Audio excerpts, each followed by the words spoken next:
ኢና ሊላሂ ወኢና ኢለይሂ ራጂዑን። በአዲስ አበባ በጥበቃ ላይ ተሰማርተው የነበሩ ሁለት ደረሶች በአሰቃቂ ሁኔታ ተገድለው ወደ አኺራ ሄደዋል። እንዴት ሰው ይሄ መጽሐፍ ኖሮት ተሳዳቢ ይሆናል? እንዴት ባለጌ ይሆናል? እንዴት አእምሮ እንዴት አይጠቀምም? ሌላ ተጨማሪ የአሜሪካ የጦር ሄሊኮፕተር በትናንትናው ዕለት ሆርሙዝ ላይ መከስከሱ ታውቋል። ኢና ሊላሂ ወኢና ኢለይሂ ራጂዑን። በአዲስ አበባ በጥበቃ ላይ ተሰማርተው የነበሩ ሁለት ደረሶች በአሰቃቂ ሁኔታ ተገድለው ወደ አኺራ ሄደዋል። ሙሉ መረጃውን ነግራችኋለሁ። ከዛ በፊት እዚህ ጋር እንደምታዩት አካውንቲ ሪፖርት እየተደረገ ቪዲዮ እያጠፋብኝ ነው። ስለዚህ ሁላችሁም አምስት ጊዜ ኮፒ ሊንክ ሪፖስት እያደረጋችሁ ጀምሩ። ድርጊቱም የተፈጠረው በአዲስ አበባ ሰሚት ጨርቆስ ኮንዶሚኒየም ጥበቃ ላይ በነበሩ ሁለት ደረሶች ላይ ነው። በሙሐመድ አሊ እና በሙሐመድ አደም በሚባሉ ሰዎች ሲሆን በጥሩ ስነ ምግባር የሚታወቁ እንዲሁም ደግሞ ከሁለቱ ሙሐመድ አሊ የልጆች አባት መሆኑ ተገልጿል። ግድያው ተፈጽሟል ተብሎ የተገመተው ቅዳሜ ግንቦት 29 ሌሊት ላይ ሲሆን ነገር ግን ጀናዛቸው የተገኘው ሰኞ ነው።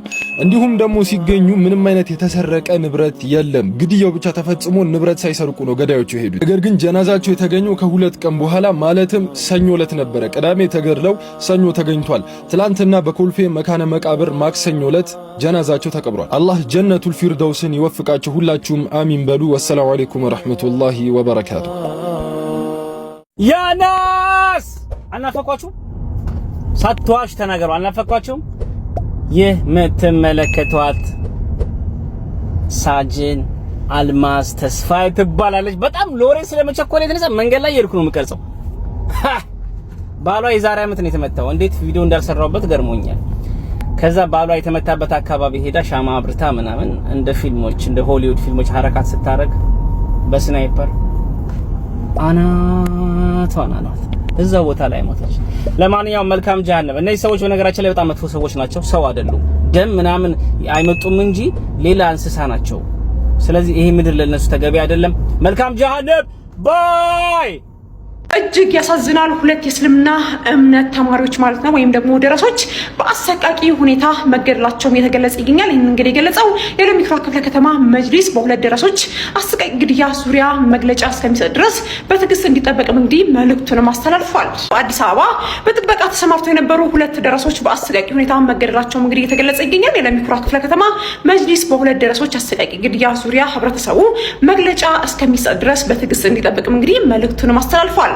በአዲስ አበባ ከተማ አስተዳደር በለሚኩራ ክፍለ ከተማ ወረዳ 5 ወይም ደግሞ ሰሚት ጨርቆስ ኮንዶሚኒየም መግቢያ በጥበቃ ስራ ላይ ተሰማርተው የነበሩ ሁለት ደረሶች በአሰቃቂ ሁኔታ ተገድለው መገኘታቸው ተከትሎም የክፍለ ከተማው እስልምና ጉዳዮች ምክር ቤት መረጃዎችን አጠናቅሮ መግለጫ እስከሚሰጥ ድረስ ማለት ነው ህብረተሰቡ በትዕግስት እንዲጠብቅ አሳስበዋል።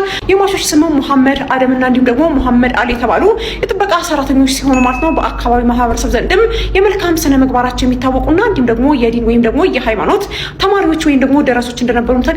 ከሟቾቹ መካከልም ሙሐመድ አሊ የልጆች አባት መሆኑን ታውቋል። ግድያው የተፈጸመው ቅዳሜ ግንቦት 29 ቀን 2018 ሌሊት እንደሆነም የተገመተ ሲሆን አስክሬናቸው ከሁለት ቀናት በኋላ ሰኞ ሰኔ 1 ቀን 2018 መገኘቱን ተጠቁሟል። ሟቾቹ የጥበቃ ስራ በሚሰሩበት ስፍራ ምንም አይነት ንብረት ስርቆት ወይም ደግሞ የዘርፋ ምልክት አለመገኘቱም እንግዲህ የግድያው አሰቃቂነትም አጉልቶታል ተብሏል። የሟቾች የቀብር ስነ ስርዓትም ትናንትና ማክሰኞ ሰኔ 2 ቀን 2018 በኮልፌ የሙስሊሞች መቃብር ስፍራ ወዳጅ ዘመዶቻቸው በተገኙበትም ተፈጽሟል። የለሚኩራ ክፍለ ከተማ እስልምና ጉዳዮች ምክር ቤት በጉዳዩ ዙሪያ ከመንግስት የጸጥታ አካላት ጋር በጋራ እየሰራ መሆኑን ጠቁሟል። መረጃዎችን አጠናክሮ ዝርዝር መረጃ እንደሚሰጥም በማስታወቅ ማለት ነው ሙስሊሙ ማህበረሰብም በትዕግስት እንዲጠብቅም እንግዲህ ጥሪ አቅርቧል። ይህ እንግዲህ እጅግ የሚያሳዝንና የሚያሳቅቅ ነገር ነው። ለሟች ቤተሰቦችና እንዲሁም ደግሞ ለሰዎችና ለወዳጅ ዘመዶቻቸው መጽናናትን እመኛለሁ። መልካም ቀን። ሌላ ተጨማሪ የአሜሪካ የጦር ሄሊኮፕተር በትናንትናው ዕለት ሆርሙዝ ላይ መከስከሱ ታውቋል። አፓቺ የምትባለው እዚህ ጋር ከጀርባ የምታዩት አሜሪካ በጣም የምትኮራበት ጸደ ሄሊኮፕተር በትናንትናው ዕለት ሆርሙዝ ሰርጥ ላይ ተከስክሷል። ይህንን መከስከስ የአሜሪካ ሚዲያዎችም ሆነ ዋይት ሃውስ ደብቆት ነበረ፣ ያቀረበ አልነበረም። ዋይት ሃውስም ደብቆት ነበረ። ግን በኋላ ላይ አንዳንድ ሶርሶች ለሚዲያዎች በተናገሩት መሰረት በትናንትናው ዕለት አፓቺ ሄሊኮፕተር በሆርሙዝ ሰርጥ ላይ መውደቁ ታውቋል። ምክንያቱ የተነገረው ነገር ምናልባትም በኢራን ሹት ተደርጎም ሊሆን ይችላል ወይም ደግሞ ሜካኒካል ቴክኒካል ፌሊየር አጋጥሞት ሊሆን ይችላል። ኤኒዌይ ግን በትናንትናው ዕለት አናዘር ሆርሙዝ ሰርጥ ላይ አናዘር በኢራን ጦርነት እንግዲህ ሌላ ተጨማሪ 10 ምናምንኛው የጦር ኤሮፕሌን እንትን ብሏል ማለት ነው፣ ላይክ ተከስክሷል ማለት ነው። ይህንን ተከትሎ እንግዲህ ሚዲያዎች ማውራታቸውን ተከትሎ ዶናልድ ትራምፕም ድምጻቸውን አሰምተዋል። መጀመሪያ ዝም ተብሎ ተዳፍኖ እንዲቀር ተፈልጎ ነበር፣ ግን በኋላ ላይ በደንብ መወራቱን ተከትሎ እንግዲህ ዶናልድ ትራምፕ ፓይለቶቹ ሴፍ ናቸው፣ ሄሊኮፕተሯ ተከስክሳለች፣ ፓይለቶቹ ግን ሴፍ ናቸው፣ ሬስኪው አድርገናቸዋል ብለዋል። ለምን እንደተከሰከሰ ግን የተናገሩት ነገር የለም። ያው አንዳንድ ሶርሶች ግን ኢራን ሹት አድርገው ነው እየተባለ ያለው። ይህም እንግዲህ የኢራን ጦርነት ከተነሳ ጀምሮ እንግዲህ እስካሁን ድረስ አሜሪካ ያጣቻቸውን የጦር ሄሊኮፕተሮች እና አውሮፕላኖች በአንድ ቁጥር ጨምሮታል ማለት ነው። በትናንትናው ዕለት ነብዩ አለይሂ ሰላቱ ወሰላም የኛው ነብይ አዛኙ ነብይ በአንዲት የቁርአን አንቀጽ ሙሉ ሌሊቱ ሲያለቅሱ አደሩ። አንቀጿ ይቺ ነች። ኢንቱ አግድሩም አላህ ወይ ኡመቴን ብትቀጣቸው ፈኢነሁም ዒባዱክ ባሮችህ ናቸው፣ ጥፋተኛም ናቸው። አንተም በመቅጣት ላይ ፍትሃዊ ነህ አውቃለሁ። ወኢን ተግፊር ለሁም ብትምራቸው ይቅር ብትላቸው ግን ፈኢነከ አንተል ዐዚዙል ሐኪም አንተ አሸናፊ ጥበበኛ ነህ። ይችን አንቀጽ ሲያለቅሱባት አደሩ ንጋት ድረስ። ለቅሷቸው ሲበዛ አላህ ጅብሪልን ላካ። አንተ ጅብሪል ሆይ ወደ ባሪያ ወደ መሐመድ ሂድ፣ ለቅሶው በረታ ጠይቀው አለ አላህ። አላህ እያወቀ ጅብሪልን ላከ። ጅብሪልም መጣ። አንተ መሐመድ ሆይ ለቅሶህ በዛ ምን ሆነ ነው ይልሃል አላህ አለው።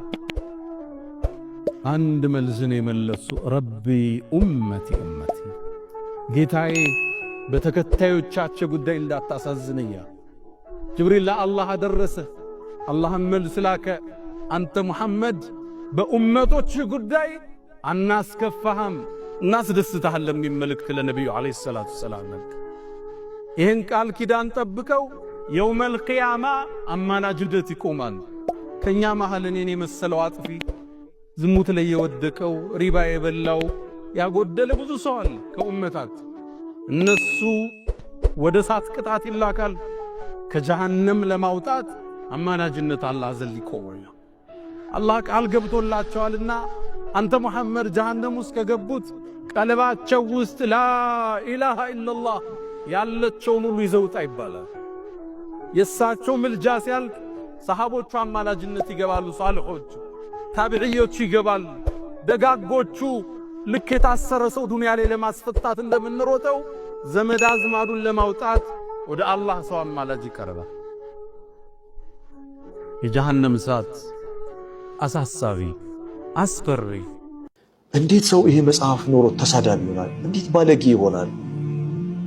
እንዴት አእምሮ እንዴት አይጠቀምም? ደግሞ ደጋግሞ አእምሮን ባለመጠቀም እሳት ትገባለህ እያለ መጽሐፍ አእምሮን የሚጠቀም ከቁርአን የሚጋጭ ነው ይልሃል። አና አስፍ ጅደን ይሄ መጽሐፍ ተሰጥቶን እኛ ሙንፈኪን ያልሆንባቸው በጣም ብዙ ነገሮች ነው ያሉት። እጅግ በጣም ለነፍስ ስትል ዋይ በላ ራሳችንን ቤት ገብተን ዛሬ የምንመዝነው ነገር ሪሳላ መጥቶልኝ ሲያበቃ በየና ረሱል ሚነላህ የትሉ ሱሐፋ ሙጠሐራ መጥቶልኝ ሲያበቃ እኔ ቁርአንን ካለማወቅ ጅህልና ሙንፈኪን ሆኛለሁ ወይ?